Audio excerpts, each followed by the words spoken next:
Hey, good morning, folks. Yeah, it's Tuesday morning, or maybe it's the afternoon when you're watching this. Buenos dias, buenos tardes.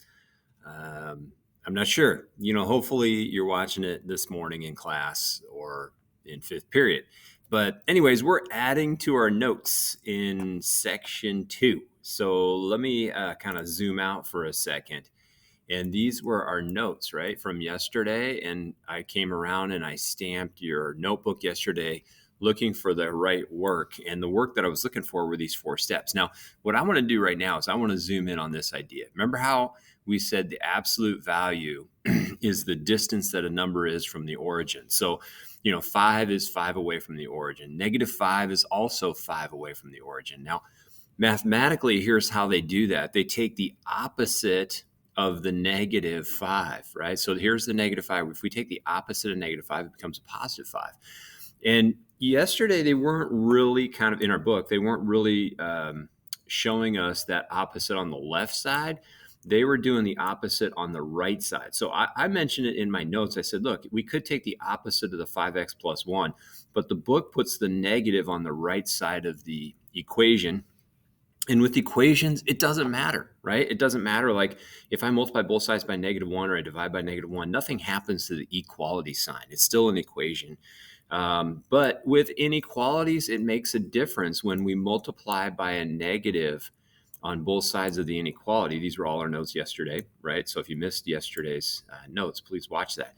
Notice today we're going to focus on inequalities. So I'm going to highlight this guy just to hopefully really draw your attention to it.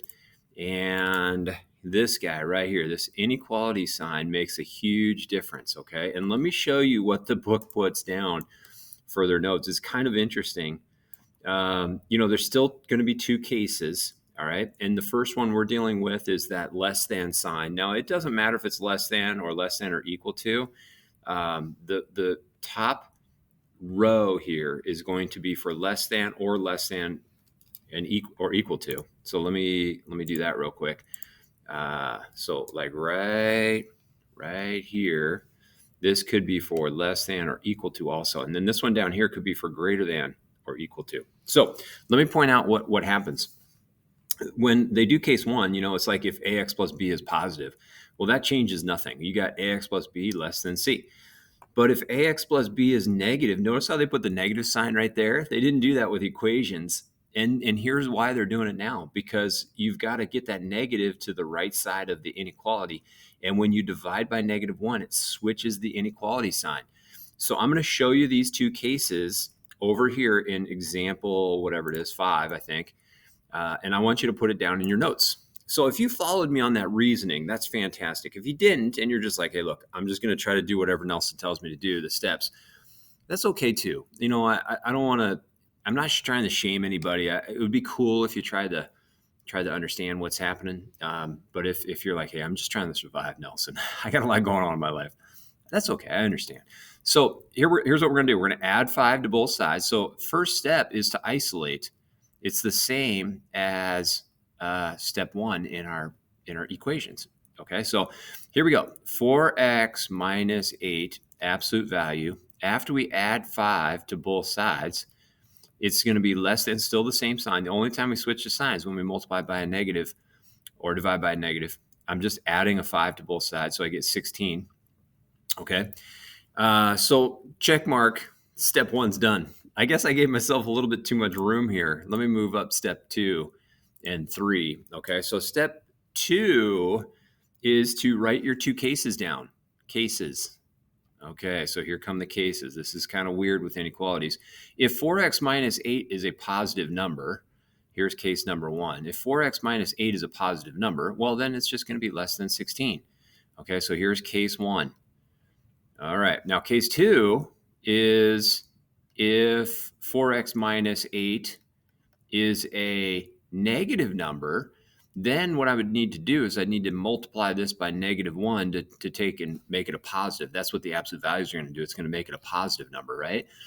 But instead of multiplying the left side by -1, what I'm going to do is I'm going to do like 2 steps in one right here.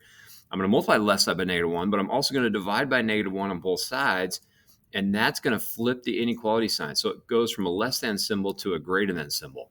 So over here in case 2, I'm going to switch this guy right here to a greater than, and I'm going to take the opposite of the right side. So let's see here. I got to put down negative 11. So in case 2, here's what I want you to make a little note of. Switch the inequality sign. The inequality sign. Okay. All right. So let's keep going. Now in step 3, it's to solve the inequalities. All right. So here comes step 3. It's solving. So let me put that right over here. Solve. All right. So here's what solving looks like. I'm going to add 8 to both sides. I think that's the same in both scenarios here. So let's just do both at the same time. And I get 24 on the right side. Wait, got to add 8 over here. Let's see, negative 8 plus 11 is negative 3. Man, if we botch one of these little arithmetic maneuvers, obviously we're going to get the wrong answer. So we got to be careful with our arithmetic. In my opinion, mathematics is not the same as just arithmetic. Arithmetic is just doing addition, subtraction, multiplication, division, like kind of the basic 4 operations. Mathematics is like, what does this mean? Where would you use this kind of stuff? And I didn't give you a scenario where you're going to use it. We are just trying to understand like why we switch the inequality sign, and then kind of the basic operations in solving an inequality. So here comes the rest of our work. Divide by 4, right? Because how do we undo 4 times x? Well, we divide by 4. That gives us a 1x. So I got 1x is less than 6. And then over here, I'm going to divide by 4 and I get x. Oh, shoot. I wanted to show a little bit of work here. So I'm dividing by 4. Okay, so here we go. Divide by 4, divide by 4. And I get x is greater than negative 3/4. Now, there's something else that's really important in these problems. We were saying all numbers less than 11. Like, we want, how should I say this? Over here, you notice this is another super important thing to pay attention to, okay? I'm going to switch to my highlighter. And what I want you to highlight is, in your notes, this word right here, and, okay? And means we want the numbers that are less than 6 and at the same time greater than negative 3/4. Okay, so I'm going to put the word and over here on these inequalities. When you have a less than symbol or a less than or equal to symbol, it's going to have the word and in between your solutions. So right in here, I'm going to put it in all caps. And now, why the heck is that important? Well, if I make a number line, okay, so let's do a little number line here. And this, by the way, is step number 4, is to write your solution down. So write the solution. And what I mean by write the solution is we are going to graph it and we're going to write it in set builder notation. So in set builder notation, it's going to look like this: x such that, okay, and we'll get to that and the rest of it in just a second. So we want the numbers. Let's see, let's put a 0 on here so we know where the point of reference is.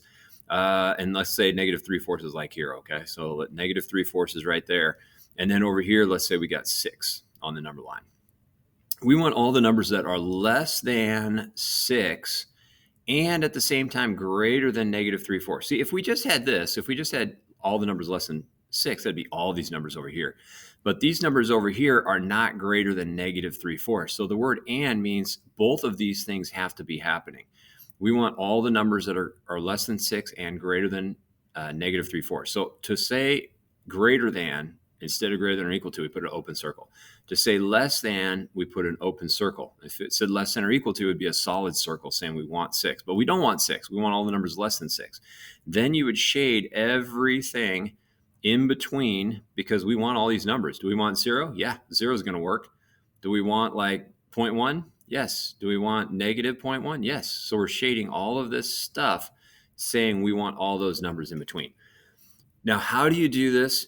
As an inequality, you put the x in the middle and you say, I want the numbers that are greater than negative 3/4, and I want the numbers that are less than 6. This means right here, when I say this, it means and. We want the numbers that are greater than negative 3/4, and we want the ones that are less than 6. And you close it with a little curly bracket. Now, here's what's going to happen next. You and a partner are going to go to the whiteboard. You're going to try a problem from our homework. then we're going to come back and we're going to watch some more video. So thanks for watching the video.